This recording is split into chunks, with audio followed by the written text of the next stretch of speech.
Good morning and welcome to the Jamie Ike Show on this Thursday morning. It's great to be with you as always.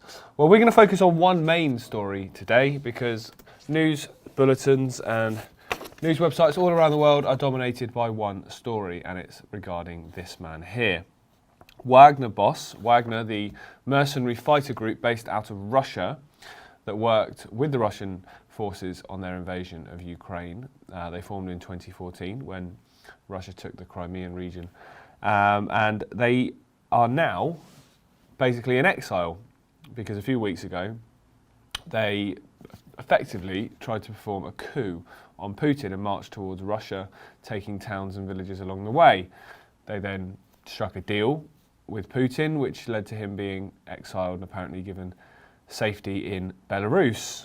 And then in last week or so, the group, including the leader, Prigozhin, or I'm not even going to attempt to pronounce that right, Prigozhin, were down in Africa, claiming to liberate certain parts of the country there. Now, the story that's broken today is that he was on a plane in Russia, just outside Moscow, that has crashed and killed himself and 10 other people, or 9 other people, 10 in total, who were on board. Now, the story is this.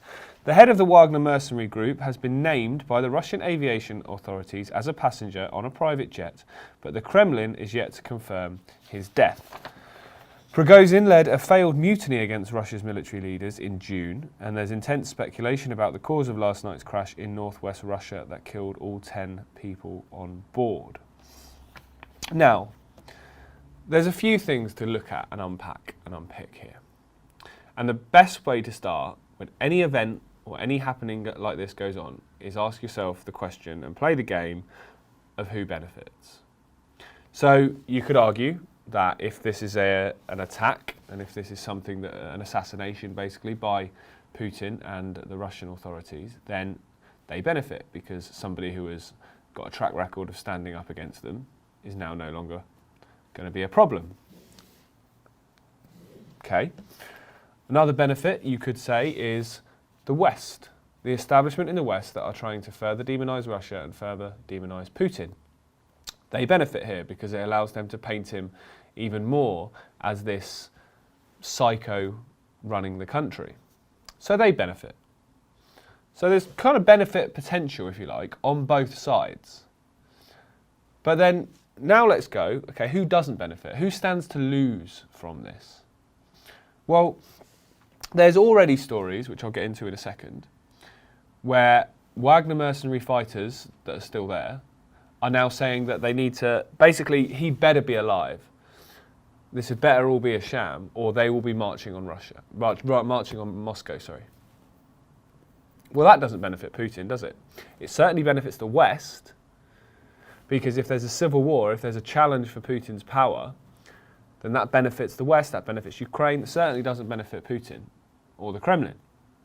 Or, most importantly, with any conflict, it doesn't benefit the people of the country. It certainly doesn't benefit Russian citizens. So, Putin stands to lose, potentially, there. What's the drawback for the West on this? Well, there isn't really any, to be honest.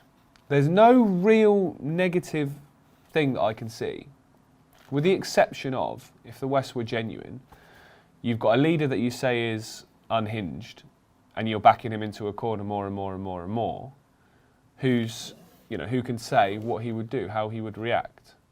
As we've seen a number of times with the establishment, when it's backed into a corner, it tends to come out more aggressive.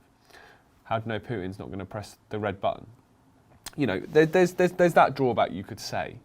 But we all know that they're part of the same club, and Putin is almost certainly just playing his role of bad cop within the great game of the New World Order. However, as well as the claims that the guy was on board, and according to the statistics his name was listed. However, if you had stood up against a guy who is well known and as all-powerful as Vladimir Putin, you'd probably have a few different safety protocols, wouldn't you, to ensure that you didn't end up this exact situation. And one of the claims from Wagner fighters is that that's exactly what he's done, and he's actually was on a second plane under a fake name, while one with his real name is the one that's gone down because he expected something like this at some point. So the fighters, this is the story, Prigozhin had better be alive. Wagner fighters threatened to march on Moscow after Russia claimed mercenary was on board doomed plane brought down by bombs smuggled in wine crate. However, rumours spread that he faked his own death and fled to a second plane. There's another story on this here, which talks about a second jet of the same style with a registration number, which I won't read out, departed from St. Petersburg and flew towards Moscow earlier today. Rumours are that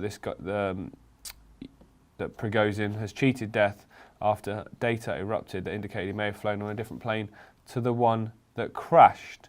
And there's a few Telegram groups apparently that these kind of people use to communicate, which all show or kind of speculate that he was not on that plane and that he could still be alive. I don't know. It's one of those things. It's a who benefits. It's a wait and see. It's a they will, as we've seen. If you look at all the headlines in the UK press today, it's all about Putin's revenge. It's condemned him. It's telling you he's done it. He may well have done. I'm not saying he didn't, but there's no way that in a country as secretive as Russia, when something happened a few hours ago, you're going to know with any certainty what the hell has happened. So therefore, just take a breath and, as I just said, play that game. Who benefits? Who stands to gain from this? Who stands to lose from this? And then that gives you a much clearer picture of who could potentially be behind it. And if it's even real, in the sense of if this guy was even on that plane, he could have known this was coming. In which case, maybe he is on a second plane. He was in Africa a few days ago posting videos. Maybe he's not even in Russia. Who knows? You never know anything really until you actually know for fact. And at the moment, it's tons of speculation. But like I say, who benefits? I think they could well use this as a justification to further, well they will, they already are, to further demonise Putin, to further paint him as this far-right, dangerous, psychopathic Hitler-type figure, which they've been trying to do for the last 2 years. This could also, if this is the West behind this could also be a way to try and ignite more challenges to his leadership, more civil conflict within Russia. The less united that Russia is, the much harder it is for Putin to claim authority, the much harder it is for him to drive this war that he is trying to drive forward. Russia has always had this image that it's very isolated from the West, and I think Russian citizens, I imagine, have probably always had this image that they are out on their own and they're unified against America and Western democracies and things like that because they feel that they are still the kind of they're still looked upon as the Soviet Union and they're looked upon with that negativity. So I imagine that has probably led to quite a bit of unity within the Russian population where they feel that they have to stick together. Well, all this is doing potentially is ripping apart that unity and causing an internal conflict there, which is only going to benefit the West, isn't it? It's going to benefit Ukraine. It's going to benefit those trying to bring that Russian regime down. It's all part of a great game of chess. It's as simple as that. All these people are playing their own role, Putin included, in my opinion, in this new world order, this attempt to bring it about. So I wouldn't trust a single one of them to tell me the time in a room full of clogs. But when the media narrative is telling you one thing and one thing only, there's usually a reason behind it, and it's because they don't want you to look at potential other alternatives. So this is a Lance Colonel Stuart Crawford.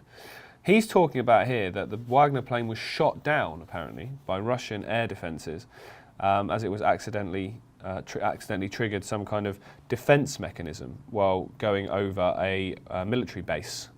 Now, I don't really buy that. That sounds like it doesn't make any sense. Why would you, if you're flying a plane with a guy that you know is incredibly controversial and potentially his life's at risk, why would you fly over an Air Force base? That's insanity. Unless the pilot was in on it, but then why would he be on it? Because he got shot down. It just doesn't make any sense to me. Doesn't make any sense to me. So you've got one story saying it's bombs in the wine crates. How on earth they would know that after a few hours?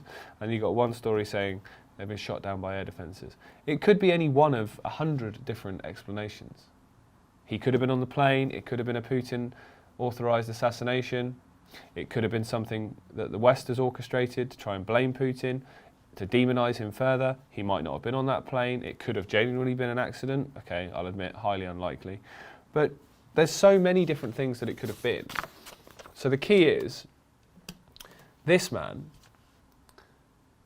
has been in the gun sights of the Western establishment for a very long time, and they've got this opportunity now, since the invasion of Ukraine, to further demonize him more and more and more and more. And they take every single opportunity to do that. So this could well just be a giant game of let's continue to do that. Not saying this guy is somebody you'd want to babysit your kids, because he's clearly a ruthless, very, unpleasant guy who you certainly probably wouldn't want to be around, and certainly wouldn't want to cross. The history of the mysterious death of political opponents and dissidents in Russia is a very, very long list. It's almost as long as the Clinton body count. But they don't seem to get the same attention, shall we say, when somebody close to them dies or is suicided, which usually tends to be the way they go. But it's clear that something's gone on. We probably won't know the details for a few days. There'll be tons of theories, there'll be tons of claims. The mainstream media have already decided what's happened. You've only got to look at the front pages of the press in the UK today. You've only got to look at the pages of the websites in America, the news sites. They've already condemned Putin. It could well be him, like I said. Who knows? But all this is going to do is further fuel conflict in that region of the world. Whether it's him or whether it's the West, whatever it is, the perception of people will be that it was him, which is going to further fuel division within Russia, which only benefits the West, doesn't it? Let's be honest. Who knows? But I hope that we don't have to talk about stuff like this forever. I'd like to be talking about positive stuff. I don't want to be talking about warmongers and mercenaries fighting amongst each other, which is basically what this is. It's two people with militaries fighting each other. It's pathetic. It's boys with toys. It's pathetic. Come on. Are we not above that? We should be. And this kind of ties in quite nicely to this quote here today that we're going to finish on. If you change nothing, nothing will change. Well, very true. Conflict is a massive, massive trend through the entire human evolution. Whether it was tribes fighting each other, then it was countries fighting each other, and now it's multiple countries fighting each other at the same time. When the general population that live within those nations just want to get on. They just want to enjoy their lives. They just want to spend time with their family. They just want to go to work. They just want to go on holiday a couple of times a year. They don't want conflict. They don't want war. I've said countless times, if two leaders want their countries to go to war, then get them in a boxing ring and let them two fight it to the death. Stop sending young men and women to die. Stop sending young mums and dads and fathers and so on to die, because it's all in the name of something which is completely fake. You're not fighting for your country. Most of the time you're fighting for a force that's actually trying to destroy your country. And I know people in the military and veterans won't want to hear that, because you just won't. But that's true. You can't deny it. When you look at it, you can't deny. You're not fighting for your country. I believe that most people in the military genuinely believe they are. And I find that incredibly sad, because they're not. They've been duped. They've been brainwashed. They've fallen for the propaganda. It's as simple as that. And until we stop actually continuing with this, this is going to keep carrying on. What if there was a conflict or the leaders wanted a conflict and they said, we're going to go to war, we're going to send the troops to war, and the troops said no? One or two can do that, yeah, but they're just going to get court-martialed and put in jail. What if 100,000 did that? What if 500,000 did that? And said, no, we're not going to. We're here, we're the military, we are here to defend the country. Why are we going to war in an oil field 5,000 miles away on the other side of the world? Why? That makes absolutely no sense. That's not what we're here to do. The military should be there to defend a country's territory. You don't need to be on the other side of the world.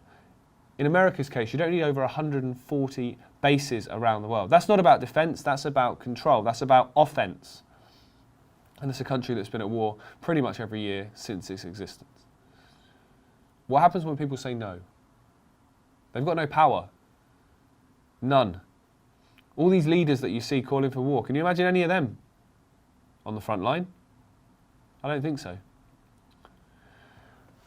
Well, thank you very much for joining me this morning, as always, and I'll be back with you again tomorrow morning for the final edition of the week. Thanks very much, everybody. Bye for now.